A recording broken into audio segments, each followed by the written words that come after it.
नमस्कार, चर्चा विद चित्रा में आप सभी दर्शकों का बहुत बहुत स्वागत है। इस वक्त लखनऊ में मेरी मौजूदगी है और आज हमारे साथ हैं उत्तर प्रदेश के उप मुख्यमंत्री केशव प्रसाद मौर्य जी। संघर्ष से सत्ता तक का सफर, संगठन के सिपाही से राजनीति के मजबूत स्तंभ तक, बिहार में उप प्रभारी बनकर जीत में बड़ी भूमिका निभाई, तो अब जिम्मेदारी यूपी में जीत की हैट्रिक लगाने की है। अपने बेबाक बयानों, साफ राजनीतिक स्टैंड और विपक्ष पर सीधे वार के लिए आप जाने जाते हैं, पहचाने जाते हैं। बहुत बहुत स्वागत है आपका एबीपी न्यूज पर। धन्यवाद, आपका भी स्वागत। कैसे हैं सर आप? बहुत अच्छे। पूरे जोश में लगे हुए हैं 2027 में हैट्रिक लगाने के लिए। देखिए, तीसरी बार नहीं, हम तो 2047 तक के लिए लगे, क्योंकि विकसित भारत और विकसित उत्तर प्रदेश बनाना है तो सैफई वालों को सैफई भेजना पड़ेगा और जो कांग्रेसी हैं उनको नानी के घर भेजना पड़ेगा।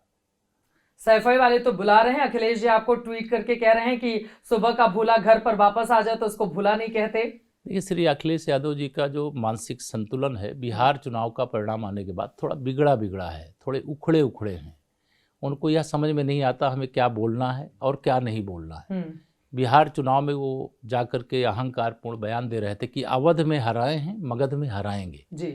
हम मगध में जीत गए हैं, अब उनको अवध सहित यूपी में हराएंगे और परिवार सहित सैफई उनको सम्मान के साथ वापस। वजह क्या है, वो आप इतने डोरे क्यों डालते हैं? आपका बकायदा एक वीडियो जिसमें 14 नवंबर को आप लड्डू खिलाने की बात कर रहे हैं बिहार जीत को लेकर, उसको उन्होंने ट्वीट करते हुए बड़े विस्तार से आप पर तंज भी कसा है और फिर लिखा है कि सुबह का भूला घर वापस आ जाए। श्री अखिलेश यादव जी, मैंने कहा कि उखड़े 14 नवंबर से पहले मेरी उनकी पटना एयरपोर्ट पर भेंट हुई।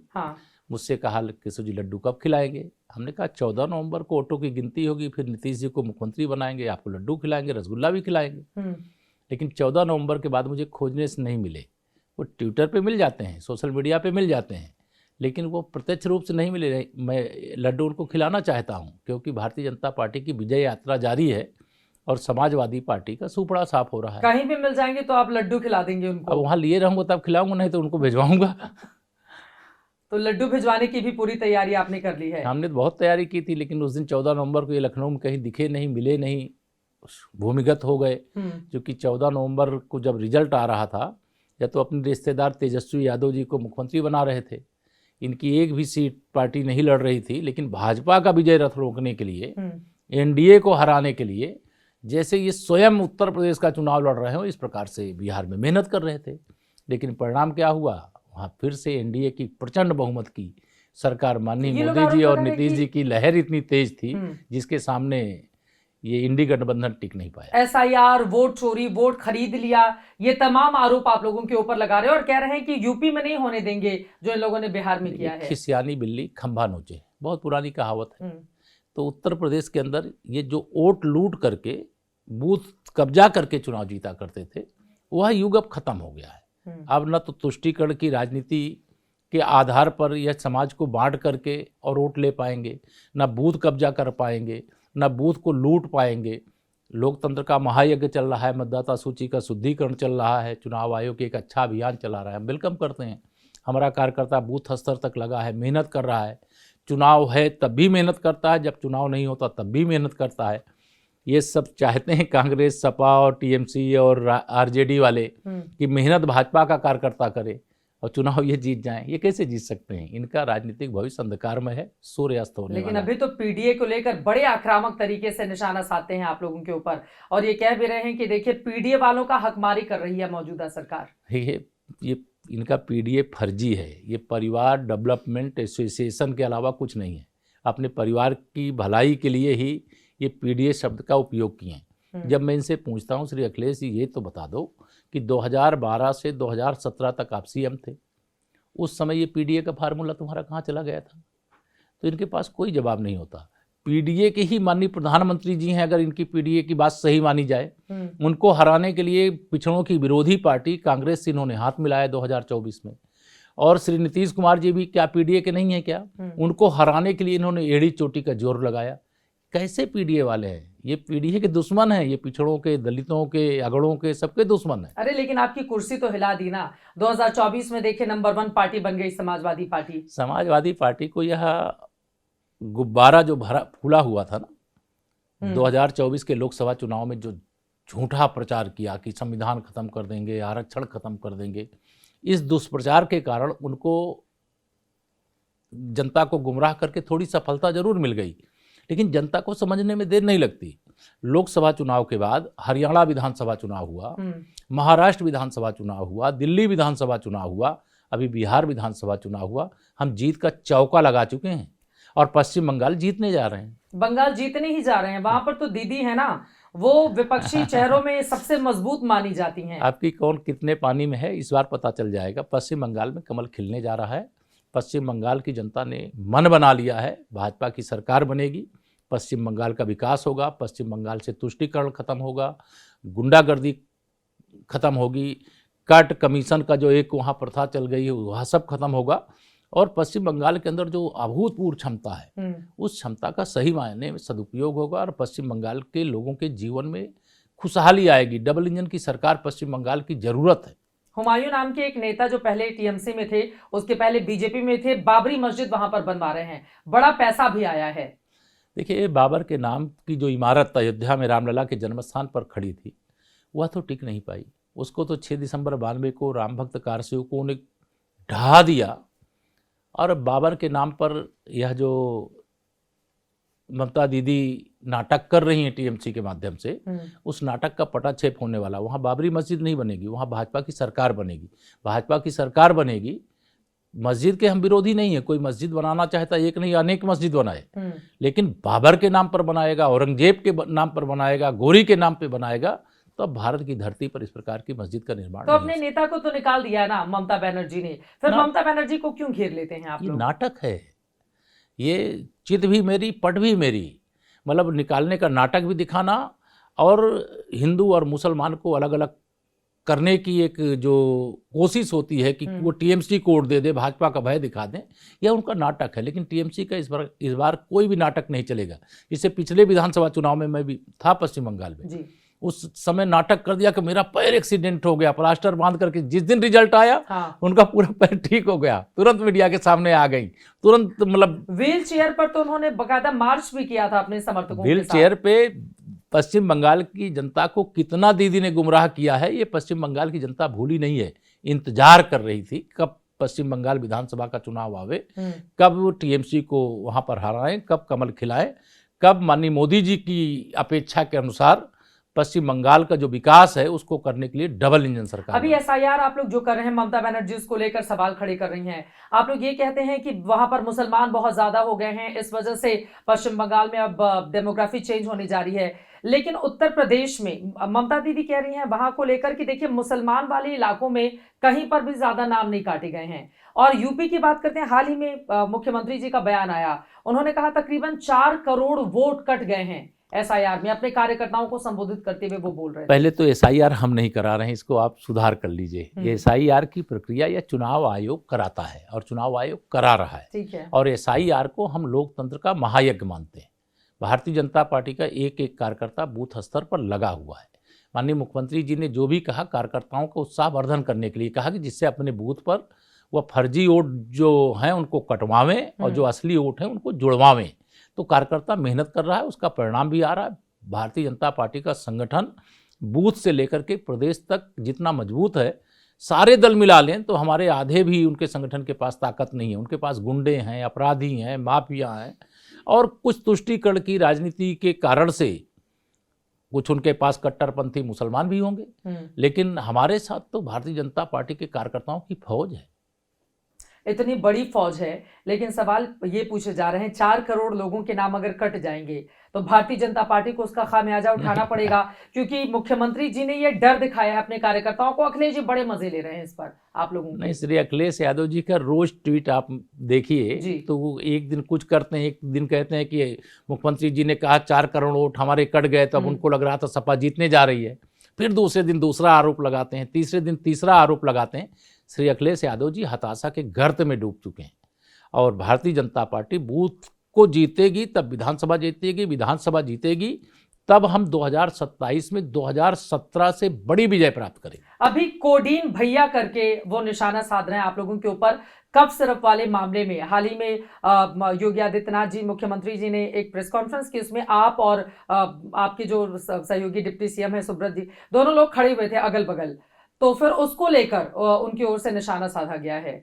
देखिए, श्री अखिलेश यादव जी ये जानते हैं कि केशव प्रसाद मौर्य को बताने की आवश्यकता नहीं है कि माफिया और समाजवादी पार्टी का जन्मजात रिश्ता है। अखिलेश यादव जी जितने उत्तर प्रदेश के गुंडे हैं, अपराधी हैं, माफिया हैं, उनके संरक्षक हैं।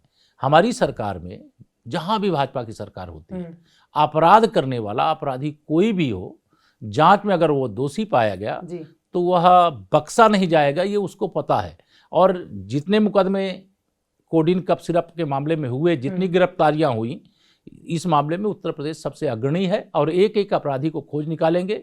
वो चाहे अखिलेश यादव जी जितना बचाने की कोशिश करें, बचा नहीं पाए। वो धनंजय सिंह का नाम बार बार धनंजय सिंह अपराधी होंगे तो उनको भी गिरफ्तार करके जेल भेजा जाएगा, उनके खिलाफ भी कार्रवाई की जाएगी। कोई रिश्तेदार नहीं है। जो उत्तर प्रदेश में अपराध करेगा वो अपराध करने वाला अपराधी है, लेकिन वो जांच करने वाली एजेंसी देख रही है। जांच में अगर वो दोषी पाए जाएंगे तो उनको भी बख्शा नहीं जाएगा।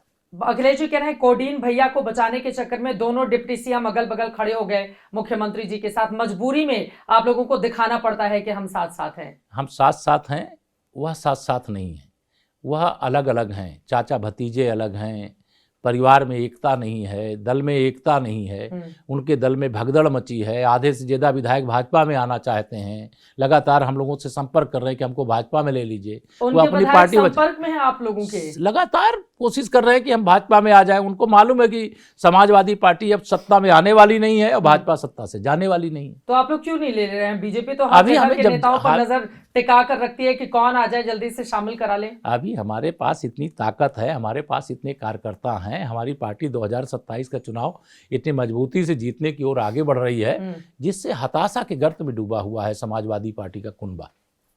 अब आप कह रहे हैं कि समाजवादी पार्टी के लोगों को बीजेपी अभी नहीं लेगी, आपका खुद का कुनबा बहुत बड़ा है। हमारा कुनबा बड़ा है, हमारे कार्यकर्ताओं की फौज बड़ी है, हमारे पास चुनाव लड़ने और जीतने वाले इतनी बड़ी संख्या में है कि जितनी उनके पास नहीं है। लेकिन हमारे कार्यकर्ताओं का विश्वास है कि कोई विधायक नहीं बनेगा तो सांसद बनेगा, सांसद नहीं बनेगा तो एमएलसी बनेगा, एमएलसी नहीं बनेगा पार्टी का पदाधिकारी बनेगा। उसका भविष्य उज्जवल है भाजपा में जो काम कर रहा है, लेकिन समाजवादी पार्टी में जो काम कर रहा है उसका भविष्य अंधकार में। नेताओं के भविष्य को लेकर भी वो कटाक्ष करते हैं, कहते हैं देखिए 7 बार के महाराजगंज के जो सांसद रहे उनको बीजेपी का प्रदेश अध्यक्ष बना दिया, जो 5 बार के विधायक रहे नितिन नबीन उनको प्रदेश अध्यक्ष, कार्यकारी अध्यक्ष की जिम्मेदारी सौंप दी। देखिए कह रहे हैं कि वो पीडीए के लोगों को बड़े पदों पर देखना नहीं चाहती है बीजेपी। 7 बार के सांसद आदरणीय पंकज चौधरी जी के अध्यक्ष बनने से सबसे ज्यादा घबराहट एक तो मुझे से अकेले परेशान थे कि केशव प्रसाद के कारण से 2017 में मुख्यमंत्री की कुर्सी गंवानी पड़ी, सत्ता से बाहर जाना पड़ा। अब केशव प्रसाद के साथ पंकज जी भी आ गए हैं, तो ये जो पीडीए की फर्जी बात करते हैं, यहाँ तो असली पीडीए है। यहाँ तो पिछड़ों का पूरा समूह भारतीय जनता पार्टी के साथ है, अगड़ों का पूरा समूह हमारे साथ है, अनुसूचित वर्ग का समूह पूरा हमारे साथ है। उनके पास खाली मैदान है, कुछ नहीं उनके पास बचा। अभी अगड़ों वाले मामले को लेकर मैं आऊंगी। आजकल बड़ा ब्राह्मण सम्मेलन, ब्राह्मण भोज चल रहा है भारतीय जनता पार्टी के विधायकों के बीच में, लेकिन उसके पहले कोडीन सिरप को लेकर एक और सवाल। एक जो मुख्य आरोपी शुभम जायसवाल वो दुबई भाग जाता है, यहाँ पर जो लोग पकड़े जाते हैं किसी के घर पे बुलडोजर नहीं चला है, तो इसीलिए अखिलेश जी कह रहे हैं उधर कब मुड़ेगा बुलडोजर? छोटी छोटी बातों पर बुलडोजर चलाने वाली सरकार अभी खामोश हो गई है। बिल्कुल वो चिंता न करें, जहां बुलडोजर चलना है वो चलेगा। जो भाग करके देश के बाहर भी गया है तो उसको भी उत्तर प्रदेश की पुलिस पकड़ लाएगी। अखिलेश यादव जी को भी पता है, उनके बचाने से वो बचने वाले नहीं। आप लोग पारदर्शी तरीके से पूरे मामले पूरी पारदर्शी तरीके से कार्रवाई हो रही है, अपराधी पकड़े जा रहे हैं। 80 से अधिक गिरफ्तारियां हो चुकी हैं और उन गिरफ्तारियों के बाद अखिलेश यादव जी में खलबली मची है, उनके कुनबे में पूरे खलबली मची है, क्योंकि अधिकतम अपराधियों का रिश्ता समाजवादी पार्टी से। तो वो ये भी कह रहे हैं कि जो बड़ा चेहरा है वो सजातीय है, इसलिए मुख्यमंत्री जी अभी उस पर कुछ बोल नहीं रहे हैं। नहीं, हाँ बोलेंगे तब जब आप अगर आरोप सिद्ध हो गया तो उनको ना मुख्यमंत्री जी बचाएंगे ना केशव प्रसाद बचाएंगे। ये हमारा चरित्र नहीं है, समाजवादी पार्टी का चरित्र है कि दंगे के बड़े बड़े आरोपियों को, जब अखिलेश यादव जी मुख्यमंत्री थे तो मुख्यमंत्री आवास उनका ठिकाना होता था। हमारी सरकार में अपराधियों का ठिकाना मुख्यमंत्री और मंत्री आवास नहीं है। हमारी सरकार में अपराधियों का स्थान जेल में है, कारागार में। लेकिन यहाँ पर छोटी मछलियों को फंसाकर बड़े को बचाया जा रहा है, इस तरह कोई नहीं बचा पाएगा, ना कोई बचा रहा है। पारदर्शिता रहेगी, पारदर्शिता है और रहेगी। तो नहीं बन जाएगा भारतीय जनता पार्टी 27 के चुनाव के लिए? भारतीय जनता पार्टी अपराध करने वाले को बख्शती ही नहीं है। जीरो टॉलरेंस की हमारी नीति है चुस्त दुरुस्त कानून व्यवस्था हमारी उपलब्धि है, विकास हमारी उपलब्धि है, गरीब कल्याण हमारी उपलब्धि है, महिला सशक्तिकरण हमारी उपलब्धि है, बड़े पैमाने पर निवेश हमारी उपलब्धि है। इन सारी उपलब्धियों से तो बौखलाए हैं अखिलेश यादव जी। इतनी सारी उपलब्धियां हैं आपकी, तो भी बताइए, बीजेपी के जो ब्राह्मण विधायक हैं उनको सहभोज करना पड़ा है, लिट्टी चोखा खाने के लिए जाना पड़ा है। ये श्री अखिलेश यादव जी मुद्दा विहीन है, इस प्रकार के मुद्दे उठाते हैं और आप सब मीडिया के हमारे मित्र लोग हैं। और कोई अगर लिट्टी चोखा खाने चला जाए, किसी के सालगिरह में चला जाए, किसी के जन्मदिन में चला जाए, तो उसको इस रूप में नहीं लेना चाहिए। लेकिन हमारे यहाँ जातिवाद नहीं है, हमारे यहाँ भारतीय जनता पार्टी में सबका साथ, सबका विकास, सबको सम्मान, सबको स्थान। आरोप लग रहे हैं कि खुश नहीं हैं जो ब्राह्मण लोग हैं, ब्राह्मणों के साथ यहाँ पर मुख्यमंत्री जी के ऊपर खासतौर से ये कहा जा रहा है ठाकुर वर्सेस ब्राह्मणवाद चल रहा है यहाँ पर, और ब्राह्मणों को दबाने का काम किया जा रहा है। देखिए, यहाँ ना ठाकुरवाद चलेगा ना ब्राह्मणवाद चलेगा, यहाँ भाजपावाद चलेगा। अब भाजपा का वाद एक ही है, सबको साथ में लेकर के चलना। और उस जो सबको साथ लेकर के नहीं चलेगा, जो अलग धारा अपनाएगा, तो उसका भविष्य अंधकार में हो जाएगा, उसको पता है। ब्राह्मण विधायक खुल के नहीं बोल पा रहे हैं क्या भारतीय जनता पार्टी में? बताइए, अलग से बैठक कर रहे हैं, अपना नाम के आगे मोबाइल नंबर सब लिखा जा रहा है, और फिर कहा जा रहा है कि हर कुछ महीने में हम लोग बैठक करेंगे। तो कुछ तो होगा ना, उनके दिल की कुछ बात होगी जो आप लोगों के कानों तक नहीं पहुंच रही है। जब सदन चलता है, एक ये स्वाभाविक तौर से एक विधायक दूसरे विधायक से मिलते रहते हैं। इसको पता नहीं मीडिया ने कैसे विषय बना दिया, और मीडिया में विषय बनने के बाद मैंने कहा अखिलेश यादव जी के पास सभा के पास मुद्दा नहीं है। यहाँ पर भोज हो रहा है, उसमें बताइए किस और दूसरी जाति के विधायक को बुलाया गया था। अब उसमें तो मुझे लगता 10-12 लोग बैठे थे, उसका फोटो चला दिए, कहाँ से चला दिए मुझे मालूम नहीं है। वो अंदर से आई होगी फोटो, और क्या अब उन्हीं लोगों ने खींच के भेजी होगी किसी ने। इस बात में दम नहीं है कि हमारे यहाँ कोई जातिवाद है, हमारे यहाँ कोई विवाद है। हमारे यहाँ सब एकजुट होकर रहते हैं, एकजुट होकर के पार्टी के लिए काम करते हैं। पार्टी की सत्ता आज भी है और आगे भी रहे, इसके लिए लगातार प्रयास करते हैं। संगठन हमारा नीचे तक मजबूत है, इस बात को सारे अधिकतम उसमें कार्यकर्ता के रूप में काम करने के बाद विधानसभा तक पहुंचे हैं। इसलिए लेकिन कोई हमारे यहाँ जातिवादी मानसिकता से काम ना करे, ये हमारी पार्टी का स्पष्ट निर्देश रहता है। और मुझे भी आशा है कि इस प्रकार का जो आरोप लगा है, इस प्रकार की परिस्थितियां भविष्य में नहीं पैदा। अब बताइए, लोग यहाँ पर लिट्टी चोखा खा रहे हैं, आपके बीजेपी के यूपी अध्यक्ष को आके बताना पड़ा है कि आगे से ऐसा कोई करेगा तो खबरदार, ये अनुशासन के विपरीत माना जा रहा है। वो आके डांट फटकार रहे हैं अपने विधायकों को। देखिए, जब इस प्रकार ये हाल हो गया बीजेपी के, जब इस प्रकार का कोई विषय चलता है, तो विषय पे प्रदेश के अध्यक्ष के नाते जो उनकी जिम्मेदारी है, उन्होंने एक तरह संकेत दे दिया, निर्देश दे दिया कि इस प्रकार की चीजें नहीं होनी चाहिए। लेकिन अगर किसी के यहाँ कोई शादी विवाह होगा, कोई का जन्मदिन होगा, किसी की सालगिरह होगी, और कोई अपना कुछ लोगों को बुला के खिलाना पिलाना चाहता हो, ये थोड़ा ना बंद हो जाएगा। डिप्टी सीएम जी घुमा रहे हैं मामले को, इस पूरे मामले में बोलेंगे भी क्या? आपको भी पता है कि आप फंसे हुए हैं इस मामले में। नहीं, हम फंसे नहीं है, ना भाजपा फंसी है। सारे लोगों को एकजुट होकर के चलना है हम लोग। मैं कम से कम समझता हूँ कि पूरे सत्र के दौरान 200-250 विधायकों और विधान परिषद सदस्यों से, सांसदों से, तमाम लोगों से मेरी भेंट हो गई है। तो ये तो हर सत्र के दौरान भेंट होती रहती है। यहाँ पर भी बहुत सारे लोग आए हैं, वो भी हम लोगों ने सोशल मीडिया पे बहुत सारी फोटो पोस्ट किया है। तो यह तो एक स्वाभाविक तौर से जब भी सत्र होता है, सभी विधायक एक दूसरे से मिलते रहते हैं। लेकिन अखिलेश यादव की ओर से अब ट्वीट करके हमला किया गया है, बकायदा प्रेस विज्ञप्ति भी जारी कर दी है। समाजवादी पार्टी ने यह कहा है कि मान सम्मान बीजेपी में नहीं हो सकता। वो अब अपने तरफ ब्राह्मणों को शिफ्ट करने के लिए लुभावने वायदे भी कर रहे हैं, और इसके साथ ही वो कह रहे हैं कि बीजेपी राज में बाटी चोखा नहीं, माटी और धोखा मिलता है। देखिए, मैंने कहा श्री अखिलेश यादव जी जब से बिहार चुनाव हार करके आए हैं, तब से उनका मानसिक संतुलन गड़बड़ाया हुआ है। इसके कारण वो इस प्रकार के बयान देते रहते हैं। वो आप लोगों का जो काम है, जो पत्रकारों का काम है, वो श्री अखिलेश यादव जी आजकल स्वयं अपने हाथ में ले लिए हैं। भारतीय जनता पार्टी हिमालय पर्वत की तरह मतलब अडिग है, मजबूत है। आज भी हमारी सरकार है, भविष्य में भी हमारी सरकार रहने वाली है। 2047 तक समाजवादी पार्टी कुछ भी इस प्रकार के फरेब कर ले, नाटक कर ले, ऑफर दे दे, लेकिन समाजवादी पार्टी की वापसी सत्ता में नहीं होने वाली है। 2017 से भी करारी पराजय समाजवादी पार्टी की 2027 में होगी। आप लोग इतने कॉन्फिडेंस से जब बोलते हैं ना, तो इसी वजह से विरोधी दल कहते हैं भाई इतना कॉन्फिडेंस कहां से आ गया, ये चुनाव दर चुनाव कैसे जीतते जा रहे हैं, कुछ तो गड़बड़ है दया। इस तरह का माहौल बनाते हैं ये लोग। संगठन की ताकत है, डबल इंजन सरकार की उपलब्धियां हैं और जनता का भरोसा है हमारी पार्टी के ऊपर, हमारे नेतृत्व के ऊपर भरोसा है। इसके कारण हम लोग पहले भी जीते थे, अभी भी जीत रहे हैं, आगे भी जीतेंगे। अब नेतृत्व की आपने बात कर ली, दो चेहरे गोरखपुर से आ गए, तो उसको लेकर भी कहा जा रहा है कि मतलब एक हीटर को ठीक करने के लिए एक कूलर लगाया जा रहा है, इस तरह की टिप्पणी की जा रही है विरोधी दलों की। देखिए, गोरखपुर उत्तर प्रदेश में है कि नहीं है? तो उत्तर प्रदेश से तो कोई ना कोई अध्यक्ष बनेगा, कोई ना कोई मुख्यमंत्री भी बनेगा। तो जब उत्तर प्रदेश से अध्यक्ष भी हैं, उत्तर प्रदेश से मुख्यमंत्री भी हैं, तो यह कोई सवाल नहीं है। जिनके पास कोई रास्ता नहीं होता, कोई भारतीय जनता पार्टी के खिलाफ मुद्दा नहीं होता, वो इस प्रकार के विषय निकालते हैं। इन विषयों का कोई महत्व नहीं, मतलब बैलेंस नहीं किया जा रहा है। भारतीय जनता पार्टी के एक बहुत ही समर्पित, संघर्षशील, उन्होंने पंकज चौधरी जी ने लगातार 7 बार लोकसभा चुनाव जीता है। अब उन्होंने एक अपना लक्ष्य रखा है कि हम जैसे महाराजगंज को भारतीय जनता पार्टी की दृष्टि से अभेद दुर्ग के रूप में खड़ा किए हैं, वैसे उत्तर प्रदेश की सभी लोकसभाओं को बनाएंगे। अगर इस लक्ष्य को लेकर के वो आगे बढ़ते हैं तो समाजवादी पार्टी हो, कांग्रेस पार्टी हो, बीएसपी हो, जो भी होगा उत्तर प्रदेश के अंदर राजनीति करने वाला, उसको थोड़ी घबराहट होगी। और हम सब पंकज जी के नेतृत्व में साथ खड़े हैं और 2017 का रिकॉर्ड 27 में तोड़ेंगे, इस संकल्प के साथ साथ खड़े हैं। ठीक है। कुलदीप सेंगर वाले मामले पर बीजेपी को घेरा जा रहा है, भले ही वो कोर्ट का फैसला हो जमानत देने का, लेकिन दिल्ली से लेकर लखनऊ तक की सियासत इस मुद्दे पर गरमाई हुई है। क्या ये मामला आप लोगों के गले की फांस बनेगा, उनको जमानत दी जाए? देखिए, ऐसा है, जो माननीय न्यायालय के समक्ष मामला होता है वह भारतीय जनता पार्टी या भारतीय जनता पार्टी की सरकार नहीं तय करती है। कुलदीप सेंगर भारतीय जनता पार्टी से बर्खास्त हो चुके हैं, वह एक आरोप में सजाए याफ्ता है।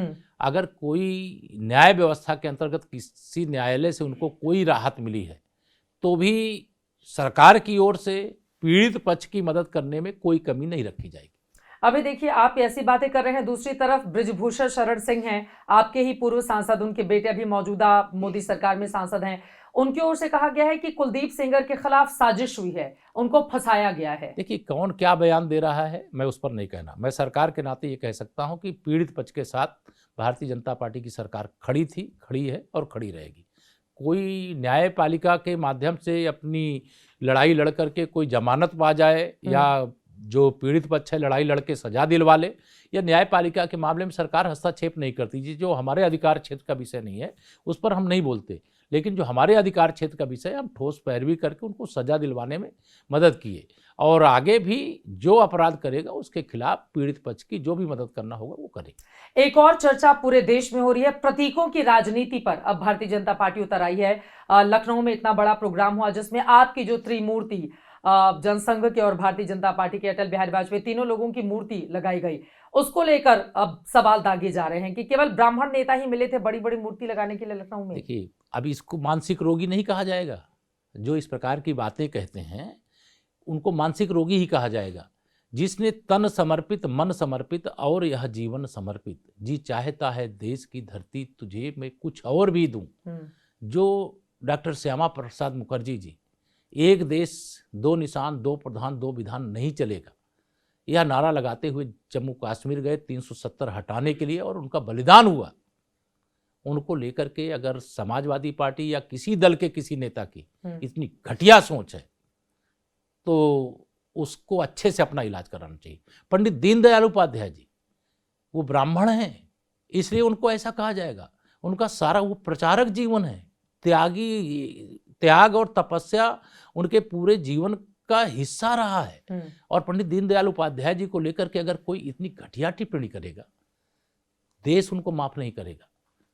भारत रत्न परम पूज्य अटल बिहारी वाजपेयी जी, जो अजात शत्रु के रूप में जाने जाते हैं, जो जीवन काल में चाहे वो पत्रकार के रूप में, चाहे कवि के रूप में, चाहे नेता के रूप में, चाहे प्रधानमंत्री के रूप में, मतलब उनका जीवन का हर पक्ष आज भी सार्वजनिक जीवन में काम करने वालों के लिए आदर्श है। उनको जाति के चश्मे से देखेंगे। ये जातिवादी मानसिकता के लोग अगर इतना घटिया विचार रखते हैं तो मैं भगवान से यही प्रार्थना करूंगा, इनको सद्बुद्धि दो। ये राजनीति में रहने लायक नहीं है, इतनी घटिया सोच नहीं होनी चाहिए। और महापुरुष तो केवल महापुरुष होता है जिन्होंने राष्ट्र के लिए अपना सर्वस्व समर्पित कर दिया है। उनके बारे में ऐसी ओछी टिप्पणी करने वालों के बारे में मैं इतना ही कहूंगा कि वह अपना इलाज कराएं, उनका मानसिक स्वास्थ्य ठीक कांग्रेस रहे। पे लेकिन आप लोग बड़ी टिप्पणी करते थे, लोग मूर्ति बनवाते हैं एक ही परिवार की, एक ही पार्टी में केवल नेहरू गांधी परिवार चलता रहता है। अब वही काम तो आप लोग भी कर रहे हैं ना, मूर्ति वाली सियासत को लेकर आए, मुद्दे नहीं गिना पा रहे हैं कि क्या काम किया है बीते 9 सालों में।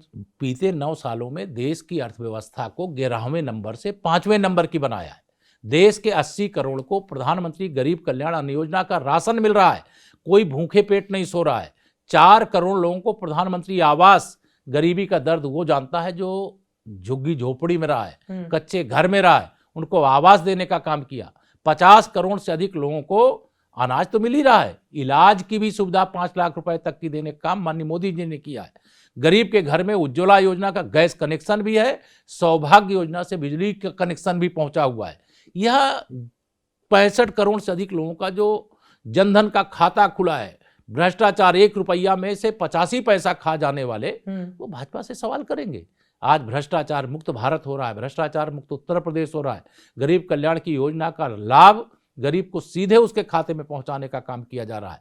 यह कोई कांग्रेस कर सकती थी, समाजवादी पार्टी कर सकती थी। उनके इतिहास के पन्ने खोलो तो गरीबी हटाओ उनका नारा था, लेकिन गरीबों को जितना दर्द दिया है, जितना दुख दिया है कांग्रेस ने, और देश को जितना लूटने का काम किया है, अगर ये कांग्रेस सत्ता में ना होती, सरदार पटेल जी पहले प्रधानमंत्री होते तो चित्र ही कुछ अलग होता। 60 साल अगर कांग्रेस सत्ता में नहीं होती, भाजपा सत्ता में होती, हम तो जनसंघ के रूप में आए, हम सत्ता में होते तो आज देश दुनिया का नेतृत्व कर रहा होता, विश्व गुरु होता, हर क्षेत्र की महाशक्ति होता।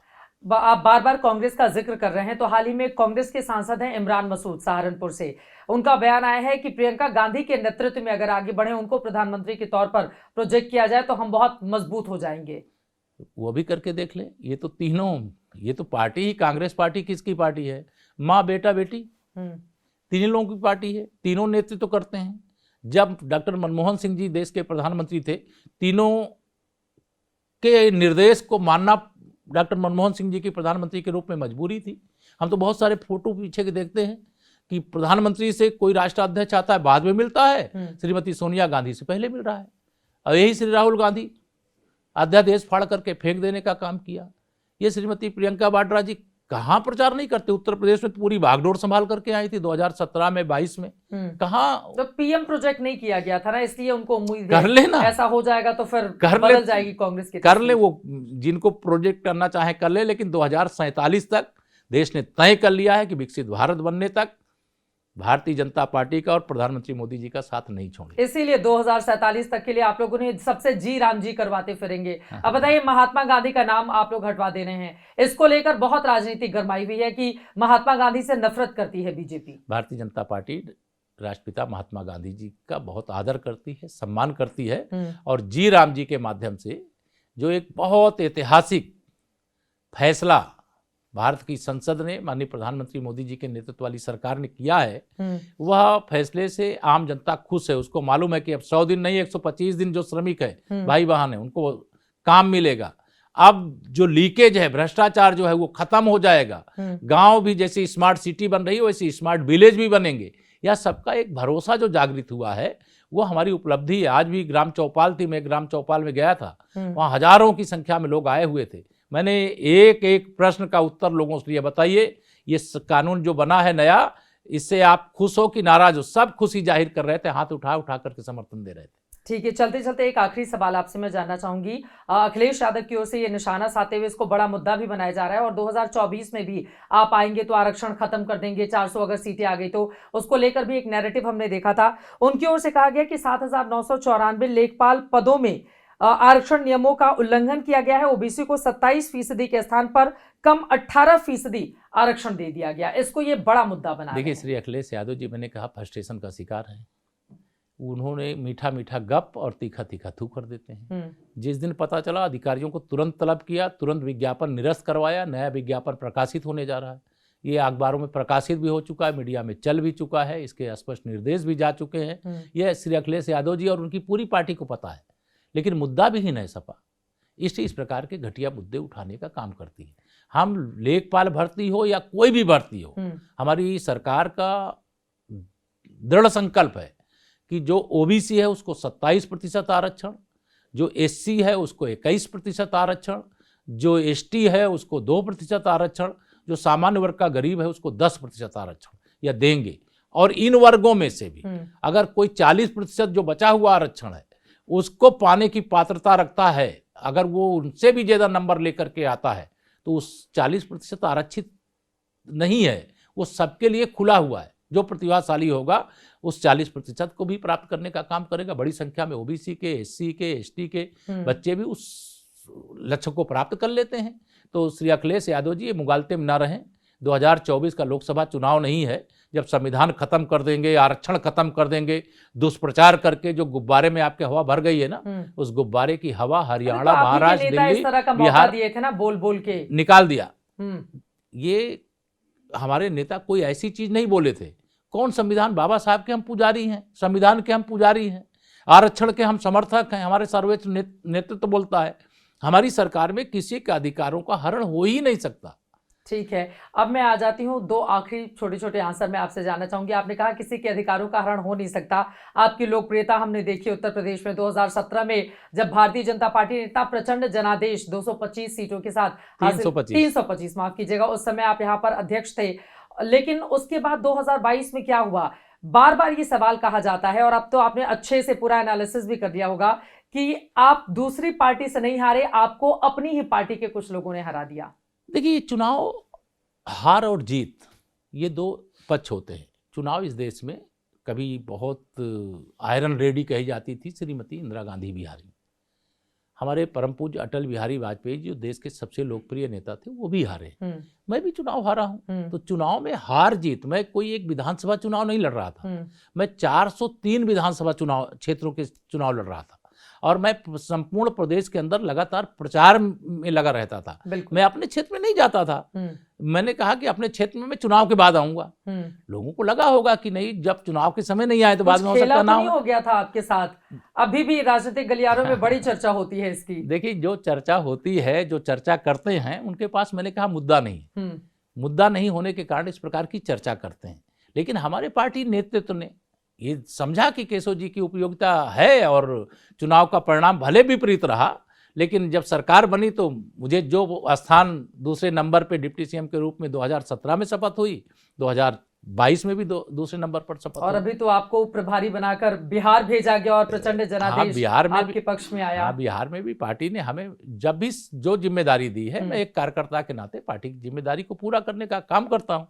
सह प्रभारी बना के भेजा, चाहे पर्यवेक्षक बना के भेजा, चाहे अन्य कोई काम पार्टी जो भी सौंपती है, हमारे लिए सौभाग्य की बात होती है कि हम विश्व की सबसे बड़ी पार्टी के कार्यकर्ता हैं।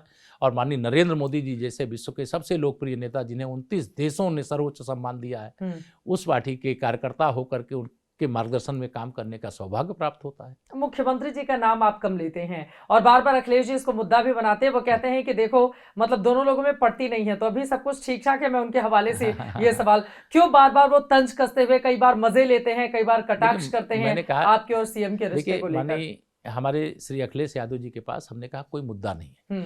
हम आदरणीय मुख्यमंत्री योगी आदित्यनाथ जी के साथ 2017 से उप मुख्यमंत्री हैं, साथ साथ मिलकर के काम करते हैं।